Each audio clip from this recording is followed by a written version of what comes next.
శాసనసభలో ప్రధానంగా ఇవాళ ఎమ్మెల్యేలందరికీ శిక్షణా తరగతులు.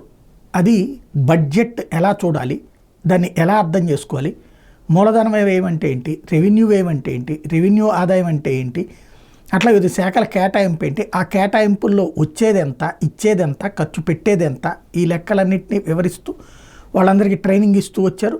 స్వయంగా చంద్రబాబు నాయుడు చెప్పారు, నేర్చుకోవాలన్న తపన మీకు కావాలి అంటే ఒక మాస్టర్ పిల్లలకి చెప్పినట్టుగా వాళ్ళందరికీ హితబోధ చేశారు.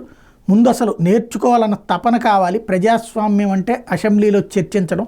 సరే, ప్రతిపక్షం పారిపోయింది, కానీ మనం మాత్రం బాధ్యతగా ఉండాలి. అలా బాధ్యతగా ఉండాలి అంటే ప్రతిదాని మీద అవగాహన పెంచుకోవాలి, చక్కటి చర్చ జరగాలి, ప్రజాస్వామ్యయుతంగా జరగాలి, అది ప్రజలు హర్షించే విధంగా ఉండాలి అన్నటువంటి సూచన చేశారు. అదే సందర్భంలో లోకేష్ లాంటి వాళ్ళు కూడా తన గురించి కూడా చెప్పుకొచ్చారు. విద్యాశాఖను ఎందుకు తీసుకుంటున్నాం అనేక సవాళ్ళు ఉంటాయని అనేక మంది సలహాలు ఇచ్చారు.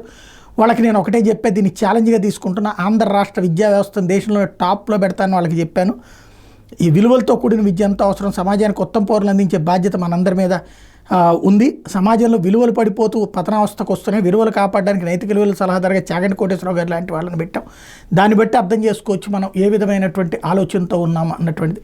సమాజానికి సంకేతం కరెక్ట్గా ఇస్తున్నామంటే మరొక వైపు లోకేష్ మాట్లాడారు.